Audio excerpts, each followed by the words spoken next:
Hello मेरे प्रिय भाई बंधु, आप सभी को यीशु मसीह के मधुर नाम में जय मसीह। आप कैसे हैं? आप सही होंगे, यही मैं उम्मीद करता हूँ। यीशु मसीह के नाम में आप सुरक्षित रहें। मैं प्रार्थना भी करता हूँ कि आप जहाँ भी कहीं रहे, खुश रहे, सुरक्षित रहे और अच्छे हालात में रहे। आपकी बीमारी, आपकी तंदुरुस्ती, सब कुछ यीशु मसीह के नाम में अच्छा पाया जाए। आज का मेरा विषय है कि भारत जैसे देश में धर्म और जाति को लेकर इतनी लड़ाई क्यों? भारत में एक दूसरे को निशाना क्यों बनाया जा रहा है? कभी बाबा पास्टर को, कभी पास्टर बाबा को, ये निशाना क्यों बनाया जा रहा है? आपस में ये झगड़ा क्यों? तो को हम विचार करेंगे और जानेंगे कि इसका वजह क्या है, कारण क्या है। और भारत एक ऐसा देश है जिसका नाम हम इस वीडियो के माध्यम से विचार करेंगे और अध्ययन करेंगे। उस वीडियो को बनाने के लिए मेरे पास समय कम था। मैं कोशिश करूंगा कि आपको पूरा मैं समझाने पाऊँ, और अपनी बातों को समझाने के लिए मैं बाइबिल का मदद और मेरे पास एक इतिहास बुक और उसका मदद मैं लिया हूँ। तो चलिए शुरू करते हैं हम इस वीडियो को। एक बार फिर से आप सभी को जय मसीह। सबसे पहले हम जानेंगे कि हमारे भारत देश का नाम भारत कैसे पड़ा। बहुत से प्रकार के लोगों ने अपने अपने बयान में ये दिया है कि भारत का नाम भारत के नाम पर पड़ा, या फलाने के नाम पर पड़ा, या चिलाने के नाम पर पड़ा, ऐसा कहना है इन लोगों का। लेकिन मैं आज को हिस्ट्री के तौर पे मैं बताना चाहता हूँ कि भारत का नाम भारत कैसे पड़ा।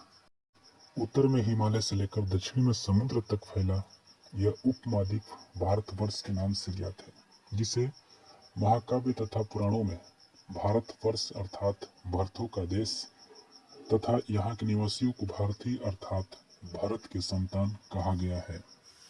भारत, मैं किसी मजहब का नाम नहीं ले रहा हूँ, मजहब के लोगों का नाम नहीं ले रहा हूँ जैसे आप सोच रहे होंगे, वैसा नाम नहीं है।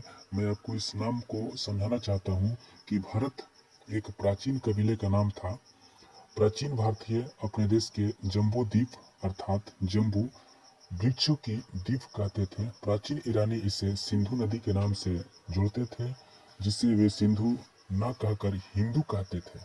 यही नाम फिर से पूरे पश्चिम में फैल गया और पूरे देश को इसी एक नदी के नाम से जाना जाने लगा। यूनानी इसे इंदे और अरब इसे हिंद कहते हैं। मध्यकालीन में इसे देश को हिंदुस्तान कहा जाने लगा। यह शब्द भी फारसी शब्द हिंदू से बना है। यूनानी भारत भाषा के इंदे के आधार पर अंग्रेज इसे इंडिया कहने लगे। पारा बदलने विंध्य की पर्वत श्रृंखला देश के उत्तर और दक्षिण दो भागों में बांटती है। उत्तर में इंडो यूरोपीय परिवार की भाषाएं बोलने जाने वाली की, दक्षिण में द्रविड़ परिवार की भाषाएं बोलने वालों का बहुमूल्य है। आपने जाना कि भारत का नाम भारत कैसे पड़ा। आइए हम बात करते हैं कि हिंदुस्तान में, जो हमारा मेन मकसद है आपको बताने का, कि हिंदुस्तान में धर्म और जाति को लेकर लड़ाई इतनी क्यों। और मैं इस सब्जेक्ट को समझाने के लिए बाइबिल का सहारा लेता हूँ। कोशिश करता हूँ कि आप मेरी बातों को अच्छी तरह समझने पाए। बाइबिल एक ऐसी पुस्तक नहीं है, ये कि सिर्फ धर्मशास्त्र या ग्रंथ नहीं है, बल्कि ये परमेश्वर का जीवित वचन है, जिसको हम रोटी कहकर दिन प्रतिदिन खाते हैं और जीवित रहते हैं। का सबसे अधिक पढ़ा जाने वाला पुस्तक है और सबसे अधिक पीके जाने वाली पुस्तक है बाइबिल। दुनिया में सबसे अधिक लोग जिसे मानते हैं वो है बाइबिल। और मैं आपको इतिहास के तौर पर बता दूं कि बाइबिल ही एक ऐसी पुस्तक है जो सर्वप्रथम बिब्लियस वृक्ष की छाल पर लिखी गई थी। और वो बाइबिल आज हमारे पास कई साल लगे हैं कि हम हिंदी में पढ़ रहे हैं या इंग्लिश में पढ़ रहे हैं या उर्दू अरबी में पढ़ रहे हैं, कई साल लगे हैं आने में। तो सबसे पहले अगर आपके पास ये पुस्तक है तो निकाल लीजिए मेरे साथ मत्ती की पुस्तक 24वां अध्याय, और कुछ हम बातों को अध्ययन करेंगे और आपको बताएंगे कि आखिर भारत में जाति और धर्म को लेकर लड़ाई इतनी क्यों। जब यीशु मसीह जैतून पहाड़ पर बैठा था तो चेलों में से एक ने आकर उससे कहा, हमें बता कि बातें कब होंगी, तेरे आने का और जगत के अंत का चिन्ह क्या होगा। यीशु ने उनको उत्तर दिया, सावधान रहो, कोई तुम्हें भरमाने ना पाए, क्योंकि बहुत से ऐसे होंगे जो मेरे नाम से आकर कहेंगे मैं मसीह हूँ, और बहुतों को भरमाएंगे। तुम लड़ाइयाँ और लड़ाइयों की चर्चा सुनोगे तो घबरा ना जाना, क्योंकि इनका होना अवश्य है, परंतु उस समय अंत ना होगा। क्योंकि जाति जाति पर और राज्य राज्य पर चढ़ाई करेगा। एक बार फिर से मैं इस वचन को दोहराना चाहता हूँ क्योंकि मेरा यही सब्जेक्ट है। जाति जाति पर और राज्य राज्य पर चढ़ाई करेगा और जगह जगह अकाल पड़ेंगे और भूकंप होंगे। लेकिन ये सब बातें पीड़ाओं का आरंभ होगी, तब ये क्लेश देने के लिए तुम्हें पकड़ाए जाएंगे। ऐसा ये हमारा परमेश्वर का बाइबिल, जो जीवित परमेश्वर का वचन है, जिसमें लिखा है। ये किसी मनुष्य की बात नहीं है, ये किसी प्रधानमंत्री या राष्ट्रपति की बात नहीं है कि वो हमारे भारत में एक नए प्रधानमंत्री को बना दो या नए राष्ट्रपति को बना दो। हमारे भारत की सारी अर्थव्यवस्था, इकोनॉमी जो है वो सब कुछ बदल डालेंगे या झगड़े लड़ाई को ख़त्म कर डालेंगे। ऐसी कोई बात नहीं है। कोई कुछ भी नहीं कर सकता, क्योंकि जो बाइबिल के अंदर भविष्यवाणियाँ लिख दी गई है वो पूरा होगा। लेकिन इंसान को इतना फर्ज होता है, इतना कोशिश करना चाहिए कि हमें अपने लोगों के साथ, अपने भाई बंधुओं के साथ, अपने पड़ोसियों के साथ कैसे रहना है और कैसे व्यवहार करना है। इस संसार में जब परमेश्वर ने आदम हवा को बनाया था तो ना कोई जाति थी और ना ही कोई धर्म था। लेकिन मनुष्य ने इस पृथ्वी पर आकर जाति बना लिया और धर्म बना लिया।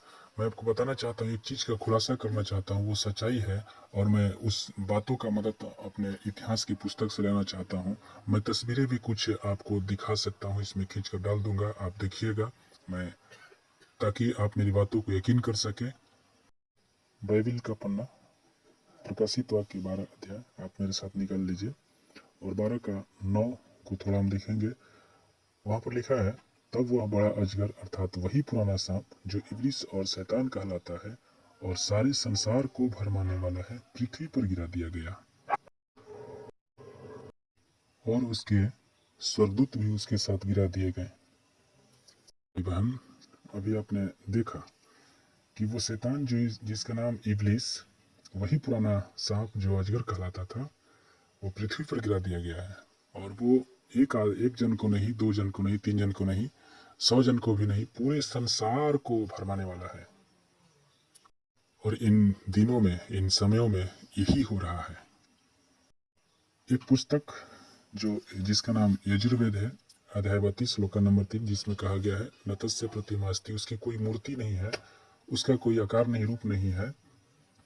लेकिन इन दिनों में अधिकतर लोग मूर्ति बनाकर मूर्ति की पूजा करना और उसकी सजदा करना, है ना, सबसे ज्यादा कर रहे हैं। इस पृथ्वी पर मनुष्य इसकी बुराई करे, उसकी बुराई करे, मनुष्य की बस की बात नहीं है। परंतु मनुष्य के अंदर रहकर शैतान, जिसका नाम इब्लिस है, वो सब कुछ कर रहा है। लेकिन मनुष्य इसे समझने की कोशिश नहीं कर रहा है। जिस दिन इन बातों को मनुष्य समझ जाएगा कि हमें सच्चाई क्या है, हमारा रास्ता क्या है, हमारा मार्ग क्या है, हमारा परमेश्वर कौन है, तो शायद मनुष्यों में ये झगड़ा और जाति और धर्म को लेकर जितनी भी अफवाहें हो रही है, वो सब कुछ इस पृथ्वी से एक दिन खत्म हो जाएगा।